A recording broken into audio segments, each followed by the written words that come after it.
He's right behind you. But it was just my imagination.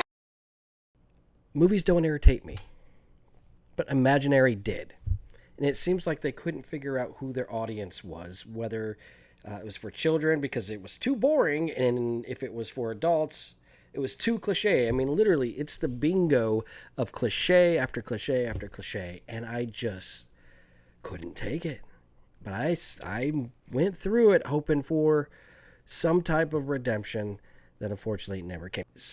These movies come along, these horror films come along. You do not have to explain every single thing that is happening in this movie. It's not that hard to figure out. And in fact, it's really boring. I mean, you have a director of Truth and Dare and Fantasy and co-writers from the Playmobil and Ugly Dolls creating this movie together, and you would hope for the best. You go in thinking, you know what, I'm not going to expect too much. And I didn't have any expectations. I actually had low expectations. And for a film to really fall below that expectation is hard to do. But they succeeded. I don't know how they did it, but they succeeded. And, you know, people are going to probably go see this and be fine with it. But when I want to go see at least a psychological thriller or a horror film, I at least want to feel something instead of wanting to really take a nap. I really, really wanted just to cuddle up with Chauncey and lay in that bed and just fall asleep.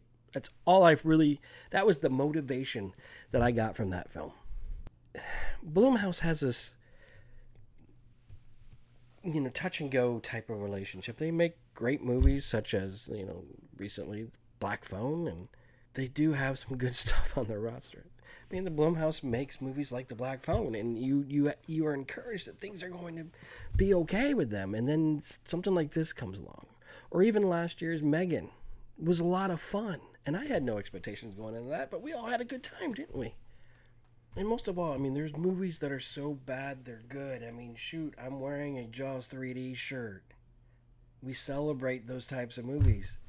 But this is not even worth celebrating.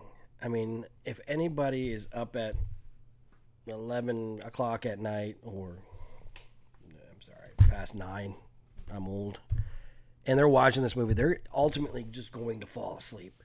I can't say that enough. It has, when it gets to that twist, you think it's going to be okay, but then all of a sudden it just gets cheesier and cheesier. And that was kind of my thing. I was just hoping that things would just get better, and it never ever did. And we can't celebrate films that just doesn't do, it doesn't even have the camp quality to make it even, and it just took itself way too seriously. I wonder if horror film is going down the drain, but it's not. I mean, we've seen movies like Barbarian, which is amazing. And I heard that the director really wanted to, or utilize Poltergeist as an inspiration. Well, Poltergeist is really good. What happened? In fact, Poltergeist has literally only 2 scenes that kind of tell you what this movie's all about. You son of a bitch, you moved the cemetery, but you left the bodies, didn't you? You son of a bitch, you left the bodies and you only moved the headstones! You only moved the headstones! To push that plot forward. But this one, you don't have to bore us to death about every little detail. It doesn't make any sense. It doesn't add to the story. It doesn't add to the suspense.